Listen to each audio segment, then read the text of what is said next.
Hello. या second पार्टमध्ये आपण पुढचे न्यूमेरिकल बघूया, जे स्पीड, व्हेलॉसिटी आणि ॲक्सेलरेशनवर डिपेंडंट आहेत. त्या न्यूमेरिकलकडे जाण्याच्या अगोदर आपण व्हेलॉसिटीला किलोमीटर पर आवर ते मीटर पर सेकंदमध्ये कसं कन्व्हर्ट करायचं हे आपण बघूया. काही क्वेश्चनमध्ये आपल्याला किलोमीटर पर आवरमध्ये व्हेलॉसिटीज दिलेल्या असतील आणि ॲक्सेलरेशन आपल्याला फाइंड आउट करताना टाईम जो आहे तो सेकंदमध्ये देण्यात आलेला असेल आणि त्यावेळेस मग आपल्याला काय करावं लागणार आहे, किलोमीटर पर आवरला मीटर पर सेकंदमध्ये आपल्याला कन्व्हर्ट करायचं आहे.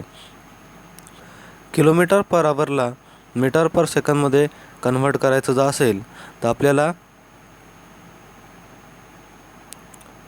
5/18 मल्टिप्लाय करायचं आहे. जी काय आपल्याला व्हॅल्यू दिलेली आहे किलोमीटर पर आवरमध्ये, तिला आपल्याला काय करायचं आहे, 5/18 मल्टिप्लाय करायचं आहे, जे आपल्याला काय देईल, मीटर पर सेकंद देईल. आणि जर मीटर पर सेकंदला जर आपल्याला किलोमीटर पर आवरमध्ये जर कन्व्हर्ट करायचं असेल तर त्याला आपल्याला काय करायचं आहे, 18/5ने मल्टिप्लाय करायचं आहे. तर ते आपल्याला काय मिळेल, किलोमीटर पर आवर आपल्याला मिळेल. ह्या दोन ट्रिक तुम्हाला लक्षात ठेवायच्यात. जर कोणती एंटिटी आपल्याला किलोमीटर पर आवरमध्ये देण्यात आलेली आहे आणि तिला जर आपल्याला मीटर पर सेकंदमध्ये जर कन्व्हर्ट करायचं असेल तर त्या किलोमीटर पर आवरला आपण 5/18ने डिवाईड करणार, जे आपल्याला देईल मीटर पर सेकंदमध्ये व्हॅल्यू. जर मीटर पर सेकंदमध्ये आपल्याला व्हॅल्यू देण्यात आलेली आहे आणि किलोमीटर पर आवर जर आपल्याला काढायचं असेल तर आपण काय करणार, 18/5ने त्याला मल्टिप्लाय करणार. हे आपण नेक्स्ट क्वेश्चनमध्ये करून बघूया. पुढचा जो क्वेश्चन आहे स्पीड आणि व्हेलॉसिटीवर डिपेंडंट, त्याच्यामध्ये आपल्याला काय सांगितलं आहे बघा.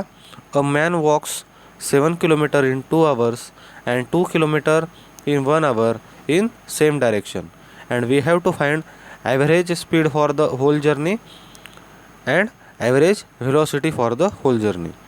तर यामध्ये आपल्याला किलोमीटर पर आवरला मीटर पर सेकंदामध्ये कन्व्हर्ट करण्याची गरज नाही, आपण डायरेक्ट काढू शकतो.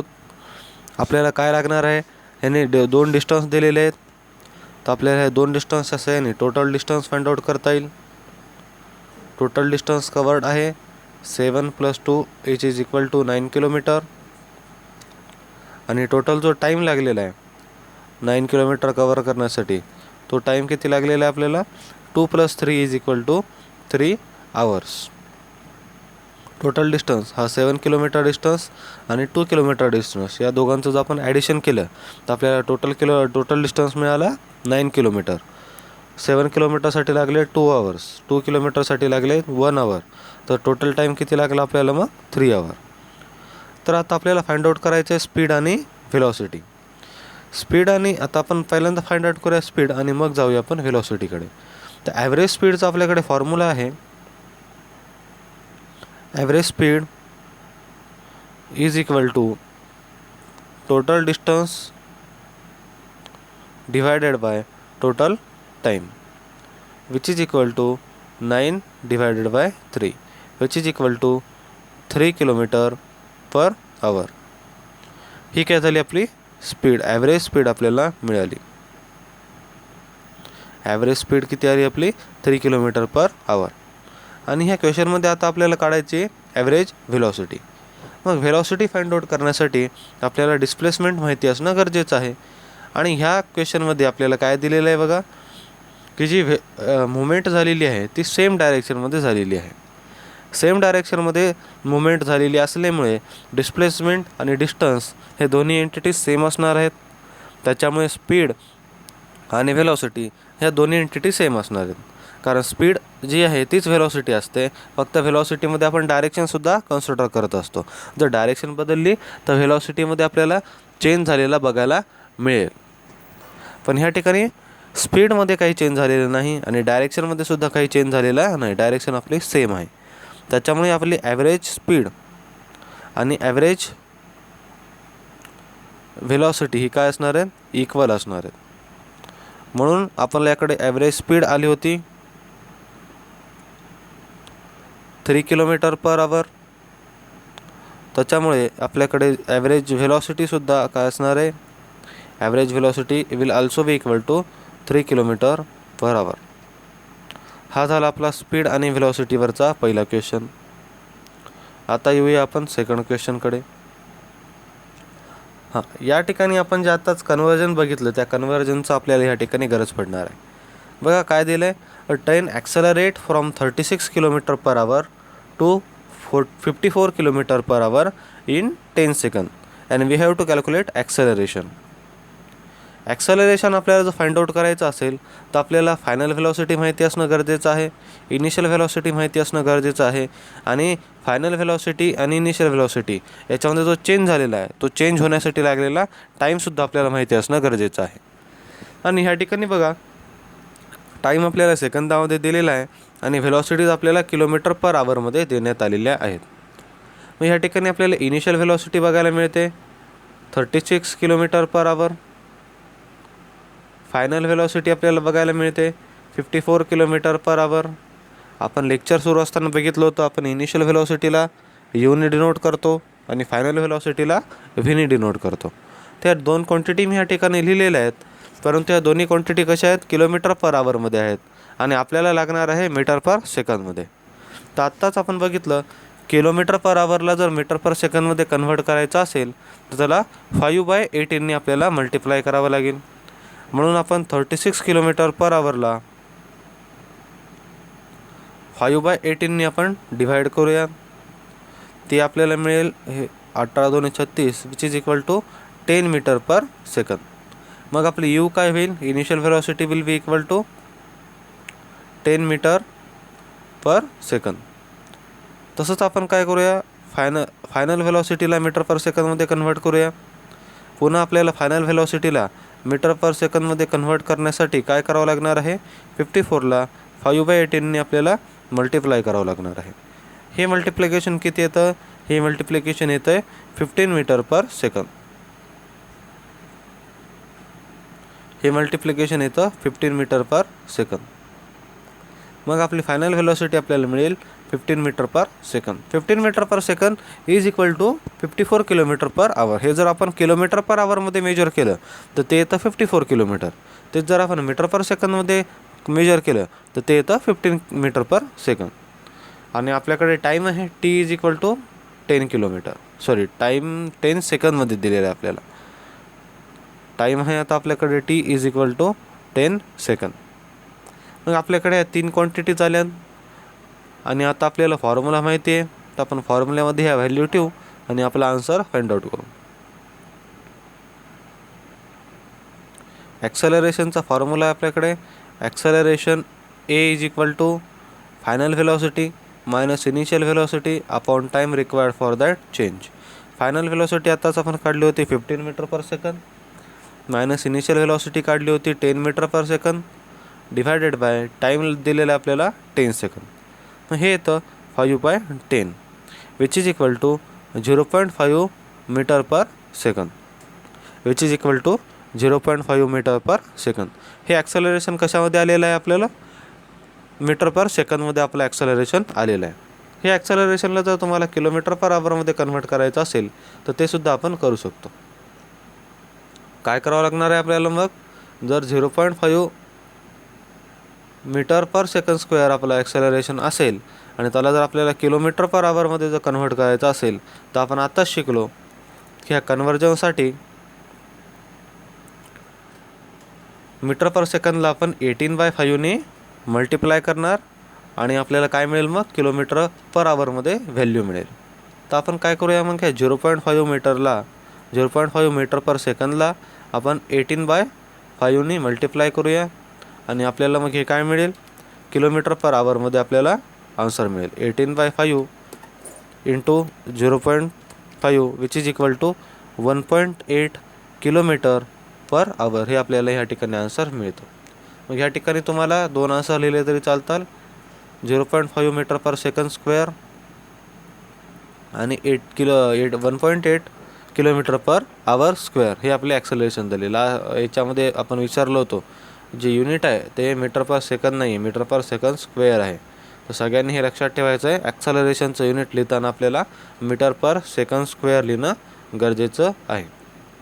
ह्या ठिकाणी आपण स्क्वेअर लिहायला विसरलो होतो. तर आपण काय केलं, ॲक्सेलरेशन फाइंड आउट केलं. ॲक्सेलरेशनसाठी आपल्याकडे फायनल व्हेलॉसिटी होती 15, इनिशियल व्हेलॉसिटी होती 10 आणि टाईम होता आपल्याकडे 10 सेकंद. याचं आपण कॅल्क्युलेशन केलं ते आलं आपल्याकडे 0.5 मीटर पर सेकंद स्क्वेअर. हे झालं आपलं ॲक्सेलरेशन. तर आता येऊया आपण पुढच्या क्वेश्चनकडे. पुढच्या क्वेश्चनमध्ये आपल्याला सांगितलेलं आहे निगेटिव्ह ॲक्सेलरेशन फाइंड आउट करा आणि त्यासाठी आपल्याला दिलेलं आहे a truck travelling at 54 kilometre per hour is slow down to 36 kilometre per hour in 10 second. पुन्हा या ठिकाणी आपल्याला जे व्हॅल्यू दिलेले आहेत त्या किलोमीटर पर आवरमध्ये दिलेले आहे आणि टाईमची व्हॅल्यू आपल्याला सेकंदामध्ये दिलेली आहे. त्याच्यामुळे किलोमीटर पर आवरला मीटर पर सेकंदमध्ये आपल्याला कन्व्हर्ट करावं लागेल. आणि ह्या ठिकाणी आपल्याला बघायला मिळते इनिशियल व्हेलॉसिटी जी आहे ती सुरुवातीला 54 किलोमीटर पर आवर होती आणि नंतरची जी फायनल व्हेलॉसिटी आहे ती कमी होऊन 36 किलोमीटर पर आवर झालेली आहे. आणि ह्या ठिकाणी आपल्याला फाइंड आउट करायचं आहे निगेटिव्ह ॲक्सेलरेशन. आपण बघितलं होतं ज्यावेळेस व्हेलॉसिटीमध्ये डिक्रीज पाहायला मिळतो, ज्यावेळेस व्हेलॉसिटीमध्ये आपल्याला डिक्रीज पाहायला मिळतो त्यावेळेस जे ॲक्सेलरेशन प्रोड्यूस होतं त्याला आपण निगेटिव्ह ॲक्सेलरेशन असं म्हणत असतो. याच्या आधीच्या क्वेश्चनमध्ये आपल्याला 36 किलोमीटरपासून व्हेलॉसिटी 54 किलोमीटरपर्यंत गेलेली दिसली, म्हणजे त्या ठिकाणी व्हेलॉसिटीमध्ये इन्क्रीज झाला होता. तर त्या ठिकाणी जे ॲक्सेलरेशन प्रोड्यूस झालं ते ॲक्सेलरेशन पॉझिटिव्ह ॲक्सेलरेशन होतं. तर निगेटिव्ह ॲक्सेलरेशन ह्या क्वेश्चनमध्ये फाइंड आउट करण्यासाठी सुरुवातीला आपण किलोमीटर पर आवरला मीटर पर सेकंडमध्ये कन्व्हर्ट करूया. आत्ताच आपण केलं होतं u is equal to 54 kilometre per hour which is equal to 15 metre per second. Last क्वेश्चनमध्येच आपण हे करून दाखवलेलं आहे. Final velocity v is equal to 36 kilometre per hour which is equal to 10 metre per second. मग आता आपल्याकडे final velocity आणि इनिशियल व्हेलॉसिटी आलेली आहे, टाईम माहिती आहे. आता आपण डायरेक्ट काय करूया, ॲक्सेलरेशनचा फॉर्म्युला वापरूया आणि ॲक्सेलरेशन फाइंड आउट करूया. या ठिकाणी जो रिटार्डेशन शब्द या ठिकाणी दिलेला आहे त्या रिटार्डेशनचा मिनिंग निगेटिव्ह ॲक्सेलरेशन किंवा डिसेलरेशन असा असतो. निगेटिव्ह ॲक्सेलरेशनला आपण रिटार्डेशन, निगेटिव्ह ॲक्सेलरेशन किंवा डिसेलरेशन ह्या 3 वर्डनी ओळखू शकतो. मग आपल्याकडे ॲक्सेलरेशनचा फॉर्म्युला आहे acceleration is equal to final velocity minus initial velocity upon time. ह्या ठिकाणी फायनल व्हेलॉसिटी आहे 36 किलोमीटर म्हणजेच 10 metre per second minus initial velocity आहे 54 किलोमीटर म्हणजेच 15 metre per second divided by time लागलेला आहे 10.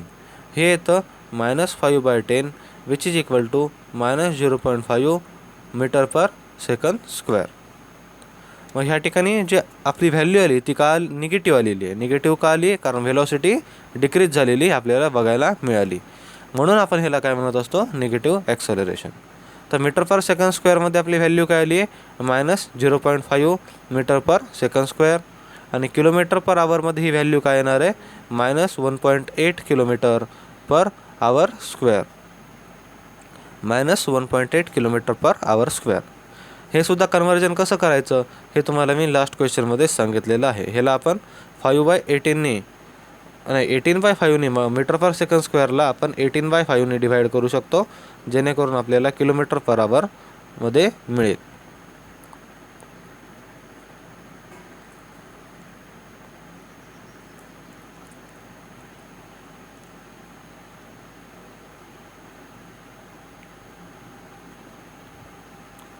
तर आपल्याला ह्या ठिकाणी किलोमीटर पर आवरमध्ये त्यांनी विचारलेलं नाही आहे, किलोमीटर पर आवर स्क्वेअरमध्ये विचारलेलं नाही आहे. सो आपण डायरेक्ट मीटर पर सेकंड स्क्वेअरमध्ये चालेल ॲक्सेलरेशन लिहिलं तरी चालतं. तर पहिल्या क्वेश्चनमध्ये येते 0.5 मीटर पर सेकंड स्क्वेअर आणि ह्या क्वेश्चनमध्ये आलं आहे -0.5 मीटर पर सेकंड स्क्वेअर. येऊया आपण next क्वेश्चनकडे.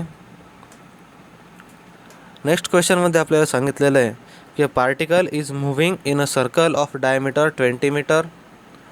What is its distance as per the table given below. एक सर्कल आहे, या ठिकाणी एक सर्कल काढतो. त्या सर्कलची डायमीटर त्यांनी दिलेली आहे आपल्याला 20 मीटर. डायमीटरला आपण नाव देऊ AD. AD is equal to 20 metre. आपल्याला डायमीटर दिलेली आहे. सेंटरला आपण नाव देऊ O. आणि जर समजा डायमीटर 20 मीटर असेल तर रेडियस काय असणार आहे, radius R will be equal to 10 metre. आणि आपल्याला फाइंड आउट करायचं आहे खालच्या टेबलमध्ये दिलेल्या व्हॅल्यू. हा जो ऑब्जेक्ट आहे, हा ऑब्जेक्ट काय करतो आहे, ह्या पूर्ण सर्कलभोवती फिरतो आहे. सर्कलभोवती सर्क्युलर पाथभोवती हा मुवमेंट करतो आहे. मग त्याने जर एक राऊंड कंप्लीट केला, जो इनिशियल पॉईंट आपण जर ए कन्सिडर केला, तर पहिल्या राऊंडमध्ये काय होणार आहे, पूर्ण तो एपासून स्टार्ट करेल आणि एला वापस येईल. पहिल्या राऊंडमध्ये एपासून स्टार्ट करेल आणि एला वापस येईल. 1.5 म्हणजे काय होणार आहे, एपासून जाईल एला येईल, हा झाला एक राऊंड कंप्लीट. आणि पुन्हा हाफ राऊंड म्हणजे काय, तो पुन्हा डी एला येऊन थांबेल.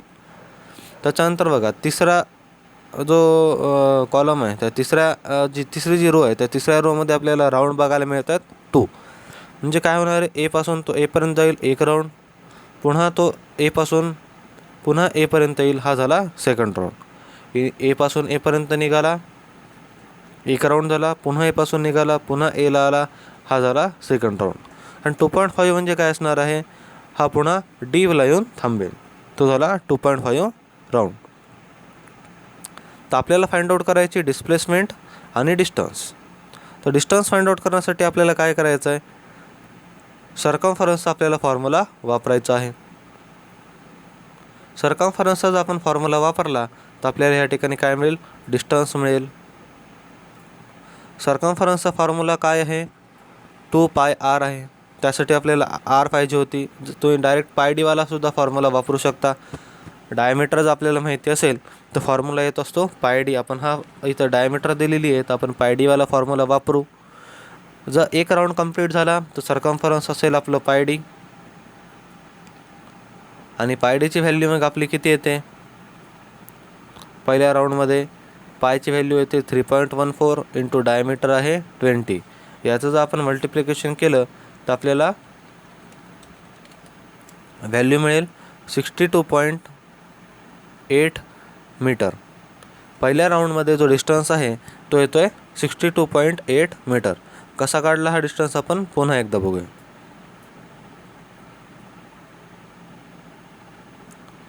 डिस्टन्स काढायचा असतो ज्यावेळेस सर्क्युलर पाथ आहे आणि आपल्याला डिस्टन्स काढायचा असतो, त्यावेळेस आपण काय करतो, सर्कलचं सर्कम्फरन्स काढत असतो. या ठिकाणी आपल्याला काय दिलेत, एका इनिशियल पॉईंटपासून सुरू करून किती राऊंड कंप्लीट केलेत एखाद्या ऑब्जेक्टने त्याची इन्फॉर्मेशन दिलेली आहे. एक राऊंड कंप्लीट झाला म्हणजे इनिशियल पॉईंटपासून स्टार्ट करून तो पुन्हा इनिशियल पॉईंटला येईल, त्याला आपण म्हणू एक राऊंड. 1.5 राऊंड म्हणजे काय, एकदा पूर्ण सर्कल कंप्लीट करायचं आणि एकदा हाफ सर्कल कंप्लीट करायचं. त्याच्यानंतर 2 राऊंड म्हणजे काय, दोनदा पूर्ण सर्कल कंप्लीट.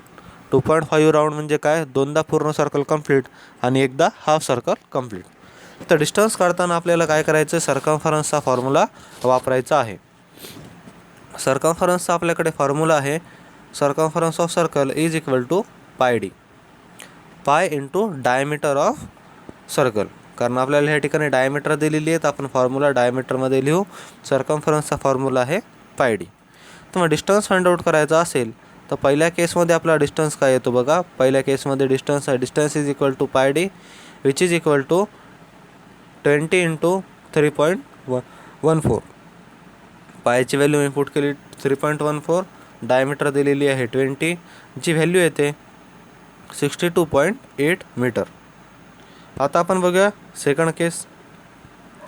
सेकंड केसमध्ये आपल्याला पहिला राऊंड कंप्लीट झाला आहे म्हणजे पाय डी कंप्लीट झाला आहे, आणि हाफ राऊंड कंप्लीट झाला आहे म्हणजे हाफ पाय डी त्या ठिकाणी सर्कम्फरन्स आपला ट्रॅव्हल करून झालेला आहे. म्हणजे हे काय झालं आहे, half pi D plus pi D म्हणजे हे काय होईल, 1.5 पाय डी होईल. 1.5 पाय डी, किंवा आपण डायरेक्ट ह्या फॉर्म्युल्याने इथं जरी आपण पुट केली व्हॅल्यू तरी आपल्याला मिळून जाईल. सेकंड राऊंडमध्ये पहिल्यांदा पाय डी, एक राऊंड कंप्लीट झाला म्हणजे पाय डी, हाफ राऊंड कंप्लीट झाला आहे म्हणजे हाफ पाय डी. पाय डीची व्हॅल्यू आत्ताच आपण काढलेली आहे 62.8 प्लस हाफ पाय डी पुन्हा येते 62.8. हे जर आपण काढलं तर आपल्याला व्हॅल्यू काय मिळते बघूया.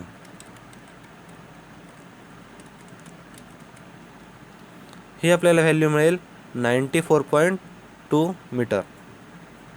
94.2 मीटर. आता आपण येऊया तिसऱ्या केसमध्ये.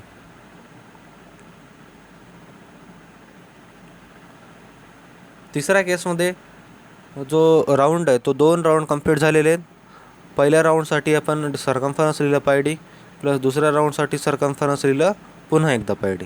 पाय D plus pi D which is equal to 2 pi D. Pi D आपण पहिल्याच राऊंडमध्ये काढलेलं आहे, ते आलेलं आहे 62.8 आणि 62.8 इंटू 2 किती होतं आपण बघूया.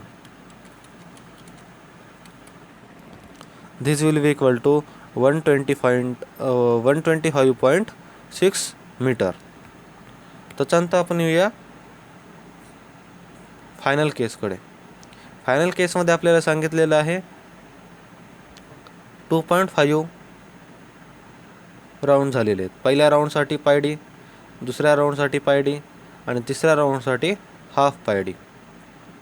मग बघूया पाय डी येत आहे 62.8 प्लस 62.8 प्लस हाफ इंटू 62.8. बघूया ही व्हॅल्यू किती येते.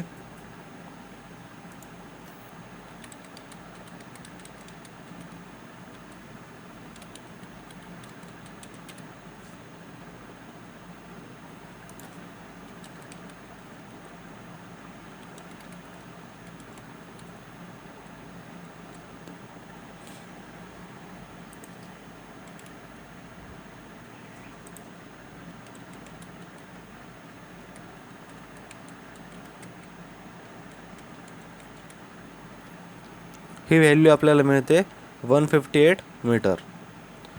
2.5 राऊंडमध्ये pi D plus half pi D which is equal to 158 metre आपल्याला डिस्टन्स या ठिकाणी मिळतो आहे. आता आपण फाइंड आउट करूया डिस्प्लेसमेंट. पहिल्या राऊंडमध्ये जर आपण बघितलं तर एक राऊंड पूर्ण कंप्लीट झालेला आहे. एक राऊंड पूर्ण कंप्लीट झाला आहे म्हणजे इनिशियल पॉईंटपासून निघाल्याच्या नंतर तो पुन्हा फायनली कुठे येणार आहे, इनिशियल पॉईंटला येणार आहे. मग त्या ठिकाणी आपल्याला माहिती आहे इनिशियल पॉईंट आणि फायनल पॉईंट जर सेम असेल तर डिस्प्लेसमेंट असते 0. म्हणजे पहिल्या राऊंडमध्ये आपली डिस्प्लेसमेंट येणार आहे 0. तशी तिसऱ्या राऊंडमध्ये सुद्धा 2 राऊंड कंप्लीट झालेत. म्हणजे इनिशियल पॉईंटला स्टार्ट केल्याच्यानंतर 2 राऊंड कंप्लीट करून तो पुन्हा इनिशियल पॉईंटलाच वापस आलेला आहे. म्हणजे ह्या ठिकाणी सुद्धा इनिशियल पॉईंट आणि फायनल पॉईंट सेम आहे. त्यामुळे तिसऱ्या केसमध्ये सुद्धा डिस्प्लेसमेंट येणार आहे 0. त्याच्यानंतर आपण बघूया आपल्या सेकंड केसमध्ये आणि फोर्थ केसमध्ये आपली डिस्प्लेसमेंट काय येते. तर सेकंड केसमध्ये काय झालेलं आहे, एक राऊंड कंप्लीट झाल्याच्या नंतर पुन्हा त्याने हाफ सर्कल कंप्लीट केलेलं आहे. जर ह्याला आपण नाव दिलं डी.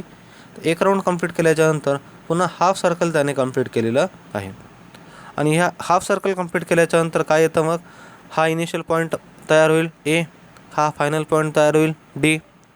ह्या इनिशियल पॉईंटला आणि फायनल पॉईंटला जॉईन करणारी जर आपण स्ट्रेट लाईन ड्रॉ केली, कारण डिस्प्लेसमेंट आपण लास्ट पार्टमध्ये बघितलं होतं, डिस्प्लेसमेंट ही इनिशियल पॉईंट आणि फायनल पॉईंटमधला मिनिमम डिस्टन्स असतो जो स्ट्रेट लाईनवर असतो आणि एकाच डायरेक्शनमध्ये असतो. म्हणून जर आपण हे इनिशियल पॉईंटला आणि फायनल पॉईंटला जॉईन करणारी जर स्ट्रेट लाईन ड्रॉ केली तर ती होईल आपली डिस्प्लेसमेंट. आणि ही जी आहे, हे जे आपल्याला दिसतंय, ही जी स्ट्रेट लाईन दिसते, ही स्ट्रेट लाईन आपली डायमीटर आहे. म्हणून डिस्प्लेसमेंट काय येणार आहे, displacement will be equal to the diameter of circle. म्हणून सेकंड राऊंडमध्ये जी आपली डिस्प्लेसमेंट येईल ती डिस्प्लेसमेंट किती असणार आहे, 20 मीटर. तशीच फोर्थ केसमध्ये सुद्धा जी आपली डिस्प्लेसमेंट येईल ती सुद्धा किती असणार आहे, 20 मीटर. कारण 2 राऊंड कंप्लीट झालेले जेव्हा होते त्यावेळेस आपली डिस्प्लेसमेंट झाली होती 0 आणि पुन्हा एक हाफ राऊंड कंप्लीट केला आहे म्हणजे तो एपासून पुन्हा डीपर्यंत येऊन थांबला आहे. आणि ह्याला जर आपण स्ट्रेट लाईन ड्रॉ केली तर ती काय होणार आहे, आपली डायमीटर होणार आहे. आणि डायमीटरची जी व्हॅल्यू आहे ती आपल्याला ह्या ठिकाणी किती बघायला मिळाली, 20 आपल्याला त्यांनी डायमीटरची व्हॅल्यू दिलेली आहे. म्हणून डिस्प्लेसमेंट सेकंड केसमध्ये आणि फायनल केसमध्ये किती आली, 20 मीटर आलेली आहे. तर ह्या टेबलमध्ये आपण डिस्टन्स आणि डिस्प्लेसमेंट फाइंड आउट केलेले आहे. तर आपण जाऊया पुढच्या क्वेश्चनकडे. पुढच्या क्वेश्चनमध्ये आपल्याला सांगितलं आहे a scooter travelling at 10 metre per second speed a scooter travelling at 10 metre per second speeds up to 20 metre per second in 4 second. Find its acceleration. आपल्याला काय सांगितलं आहे, इनिशियल व्हेलॉसिटी आहे.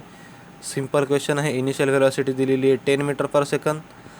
ती स्पीड होऊन म्हणजे इन्क्रीज होऊन कुठपर्यंत गेलेली आहे, 20 मीटर पर सेकंद.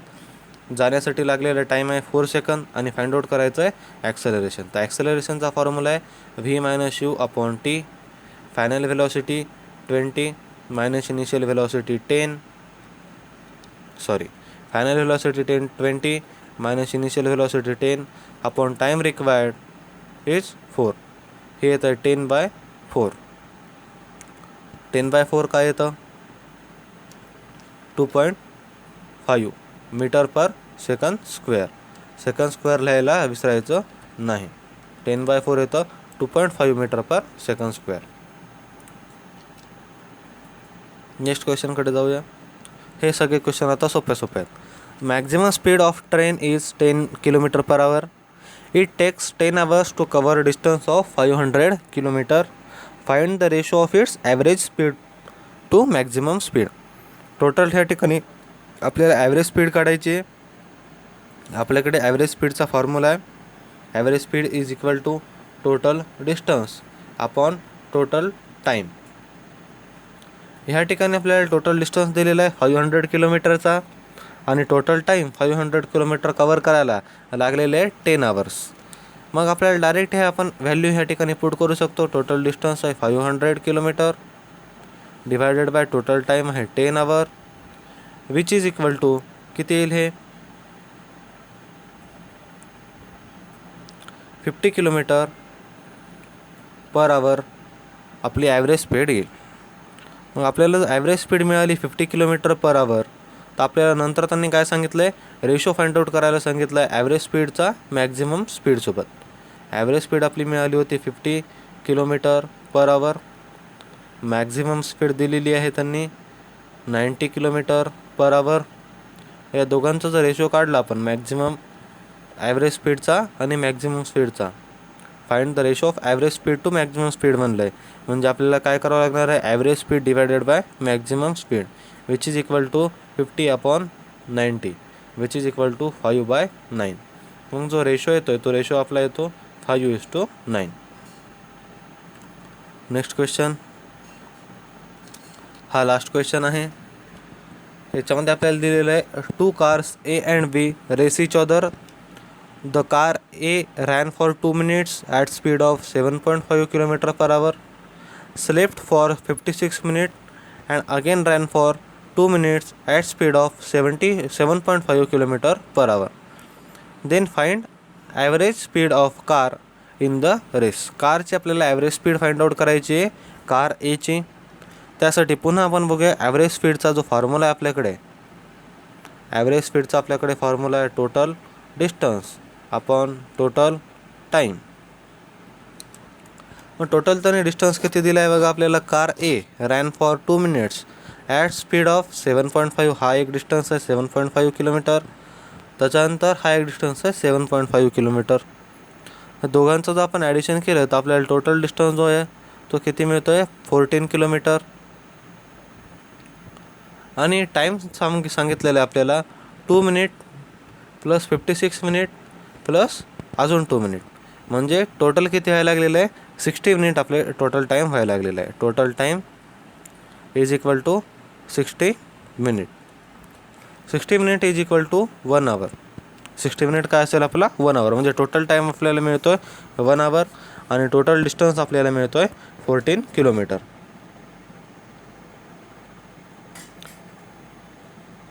या ठिकाणी हा जो 56 मिनिटाचा जो टाईम आहे हा सुद्धा आपल्याला कन्सिडर करणं गरजेचं आहे. कारण टोटल डिस्टन्स कवर करायला लागलेला टाईममध्ये 56 मिनिटसुद्धा येतो.